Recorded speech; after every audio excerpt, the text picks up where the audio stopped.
और अगर नहीं सुनी है तो जरा ध्यान से सुनना। अपनों से ज्यादा वफादार तो ये जानवर होते हैं जो अपनी वफादारी निभाने के लिए अपनी जान तक दे देते हैं।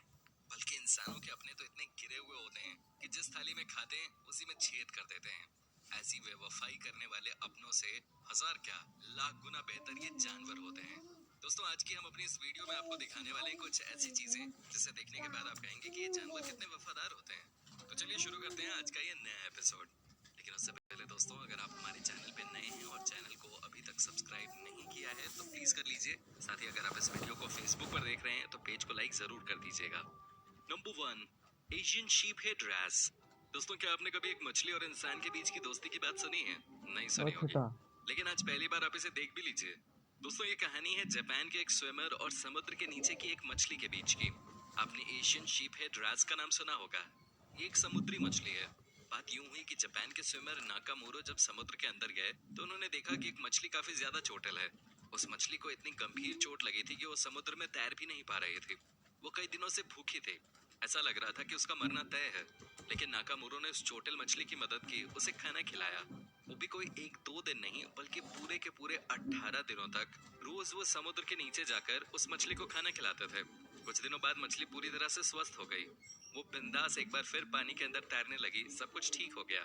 लेकिन दोस्तों मछली और नाकामोरो के बीच हमेशा हमेशा की दोस्ती हो गई। दोस्तों आज 10 साल हो गए हैं नाकामोरो और अच्छा इस था। मछली के बीच की दोस्ती हुए। कई साइंटिस्ट तो इनके बीच के रिलेशन पर स्टडी भी कर चुके हैं और सबने माना कि ये एक रियल फ्रेंडशिप है। इन दोनों को देखकर एक बात तो साफ नजर आती है दोस्तों, वो ये है कि अगर आपका दिल साफ है तो दुनिया में आपको दोस्तों की कमी कभी नहीं खलेगी। वैसे ही आप हमारे दोस्त हैं और हमारी ये दोस्ती भी हमेशा हमेशा के लिए कायम रहेगी। Number 2, big bird the pelican. दोस्तों ये कहानी भी बहुत हार्ट टचिंग है। एक बार पेलिकन जिसका नाम बिग बर्ड था वो कहीं चोटिल हो गई। चोट इतनी ज्यादा थी कि वो अपना पंख भी ठीक से नहीं उठा पा रही थी। उसके मरने जैसे हालात हो गए थे। लेकिन बिग बर्ड की किस्मत बहुत अच्छी थी कि उसे एक तंजानिया के सफारी ओनर ने मदद करने की सोची। पहले तो ओनर जेम्स ने बिग बर्ड को अपनी बोट पे कुछ दिनों तक रखा, उसे ट्रीट किया। बाद में जब बिग बर्ड ठीक हो गई तो जेम्स ने इसे एक बार फिर से उड़ने की ट्रेनिंग दी। उड़ना मुझे याद है था तेरी वो नजर मिलाना, फिर देख के यूं मुस्कुरा के नजर ना सिखाया। जेम्स बड़े ही अच्छे ट्रेनर निकले। उनके इशारों पे बर्ड ने उड़ना सीख लिया। सब कुछ पहले की ही तरह होने लगा। कई लोगों का मानना था कि अब बिग बर्ड जेम्स को छोड़कर अपने लोगों के पास चली जाएगी, लेकिन ऐसा कुछ नहीं हुआ। बिग बर्ड जेम्स के पास ही रही। हालांकि दोस्तों उसका अंत बहुत खराब हुआ। एक दिन जब बिग बर्ड जेम्स के साथ समुद्र में कहीं घूमने जा रही थी उस समय बोट का एक्सीडेंट हो गया जिसमें बिग बर्ड पेलिकन की मौत हो गई। वो दुनिया तो छोड़ गई लेकिन हम जैसे कई लोगों को ये सीख दे गई कि जो आपके बुरे वक्त में आपका साथ दे उसे कभी भी हमें नहीं छोड़ना चाहिए। नंबर 3, गूस मरिया।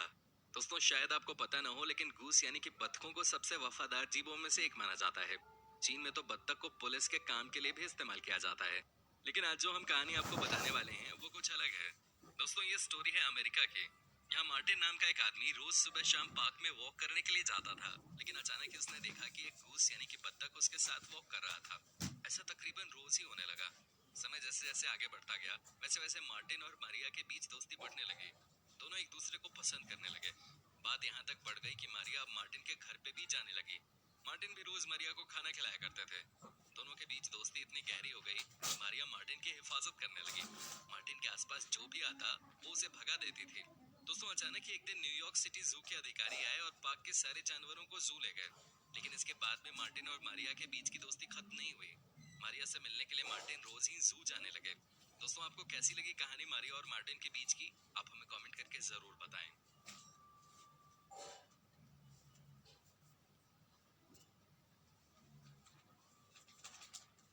Number 4, loyal crow. दोस्तों क्या आप में से कभी किसी ने कोई कौवा पाला है क्या? नहीं ना। लेकिन ये है जर्मनी की रिंचे जिनकी दोस्ती है इस कौवे के साथ सालों से। ये सुनने में हो सकता है बड़ा अजीब लगे लेकिन बात कुछ ऐसी ही है। रिंचे एक बार पार्क में वॉक कर रही थी। इन्होंने देखा कि एक कौवा का बच्चा जमीन पे पड़ा हुआ है। ना तो वो चल सकता है नहीं वो उड़ सकता है, वो बहुत ही छोटा था। रिंचे उसे अपने घर लेके आ गई। कई लोगों ने उन्हें मना किया कि आप कौवे के बच्चे को अपने घर में मत लेके आओ, लेकिन रिंचे ने किसी की नहीं सुनी। वो उस कौवे को अपने घर लेके आई, उसकी सेवा की, उसे ठीक किया, उसे उड़ना सिखाया। अब सबको लगा कि कौवा रिंचे के घर से चला जाएगा, लेकिन ऐसा कुछ नहीं हुआ। कौवा रिंचे के साथ ही रहता था। वो उनके साथ शॉपिंग करने जाता था। रिंचे की गाड़ी में वो मस्ती करता था, आइसक्रीम खाता था। इतना ही नहीं दोस्तों, रिंचे के पास जो एक कुत्ता था वो कौवा उस कुत्ते के साथ भी खूब खेलता था। दोनों के बीच बहुत अच्छी दोस्ती थी। टिंचे को भी समझ आ गया था कि ये कौवा उनका सबसे वफादार दोस्त बन गया है।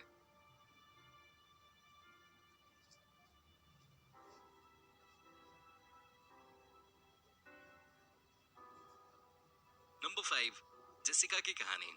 दोस्तों, जेसिका नाम की एक हिप्पो वर्ष 2000 में साउथ अफ्रीका में आए बाढ़ की वजह से अपने माँ पापा से अलग हो गई थी। वो रो रही थी कि अचानक एक दंपत्ति की नजर इस हिप्पो के छोटे बच्चे पे पड़ी। दंपत्ति ने डिसाइड किया कि वो हिप्पो के बच्चे को अपने घर लेके जाएंगे। उन्होंने जेसिका को अपने घर में शरण दी, उसे पाला पोसा और बड़ा किया। अपने घर में एक छोटा सा स्विमिंग पूल भी बना दिया ताकि जेसिका गर्मी के दिनों में आराम से पानी के अंदर मस्ती कर सके। दोनों के बीच प्यार बहुत गहरा होता गया। जेसिका अब बड़ी होने लगी। ऐसे में दंपत्ति को जेसिका का ख्याल रखने में मुश्किल होने लगी। जेसिका का खाना भी बहुत ज्यादा था, लेकिन फिर भी उस दंपत्ति से जितना बन पड़ता उन्होंने जेसिका के लिए किया। अंत में एक दिन फॉरेस्ट ऑफिसर्स आए और दंपत्ति को बोला कि चूंकि अब जेसिका बहुत बड़ी हो गई है, ऐसे में उसका कॉलोनी में रहना ठीक नहीं होगा। ऑफिसर्स उसे पास के ही जू में ले गए। लेकिन दोस्तों, जो दंपत्ति थे वो जेसिका से मिलने रोज ही उस जू में जाया करते थे। उसके लिए खाना लेकर जाते थे। जेसिका भी अपने प्यारे लोगों को देखकर बहुत ज्यादा खुश हो जाती थी। वो भी दिन में अपने दोस्तों का इंतजार करते थे। इस दंपत्ति ने तो इस बात को प्रूव कर दिया कि चाहे कुछ भी हो जाए, लेकिन अगर आपके दिल में तमन्ना है किसी को प्यार करने की, तो आपको भी पलट के प्यार ही मिलेगा।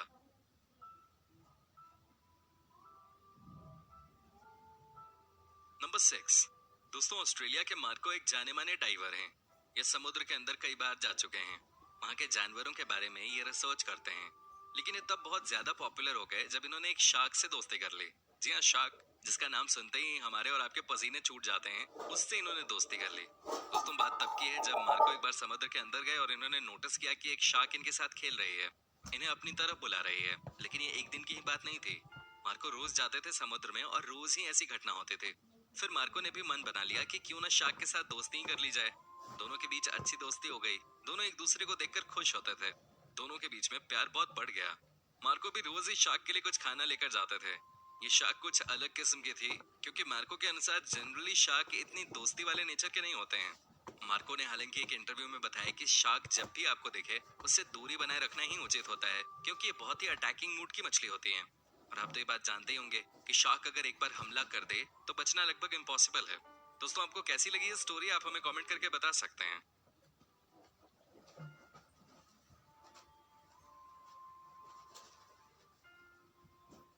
Number 7, beer. दोस्तों, केरॉन नाम के इस आदमी ने एक बियर यानी कि भालू को पालना शुरू किया।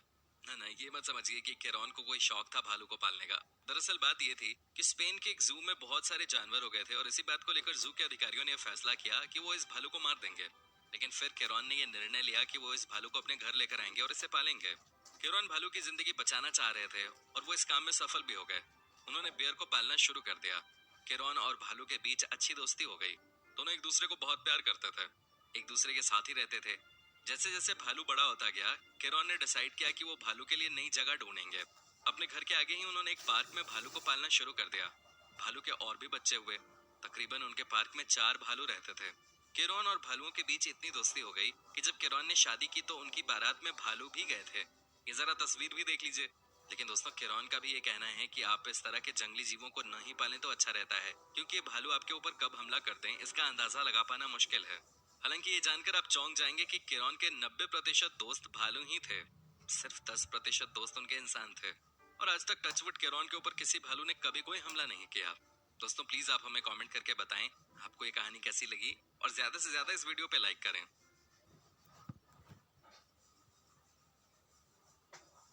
Number 8, lion. दोस्तों, क्या आप यकीन कर सकते हैं कि कोई लायन यानी कि शेर का भी दोस्त हो सकता है? जी हाँ दोस्तों, ऐसा हो चुका है। तभी तो आज हम आपको वो तस्वीर दिखाने जा रहे हैं जिसे आपने इससे पहले कभी नहीं देखा होगा। दोस्तों, रदरफर्ड नाम के इस इंसान ने क्यारा नाम के लायन को बचपन से ही पाला पोसा। इन दोनों के बीच बहुत ज्यादा प्यार हो गया। लेकिन किसी काम की वजह से रदरफर्ड को 7 सालों के लिए क्यारा से दूर जाना पड़ा। लेकिन आप अब इस तस्वीर को देखेंगे तो आपकी आंखों में आंसू आ जाएंगे। ये देखिए कैसे ये शेर रदरफर्ड को 7 सालों के बाद भी देखकर पहचान गया, उसके साथ खेलने लगा, मस्ती करने लगा। ये तस्वीर दोस्तों बताने के लिए काफी है कि दुनिया में प्यार की जरूरत है।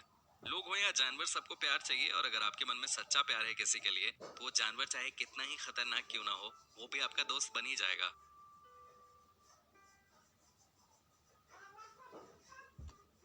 दोस्तों, आपको इनमें से कौन सी स्टोरी सबसे ज्यादा अच्छी लगी, आप हमें कमेंट करके बता सकते हैं। हमें आपके कमेंट्स का इंतजार रहता है। साथी दोस्त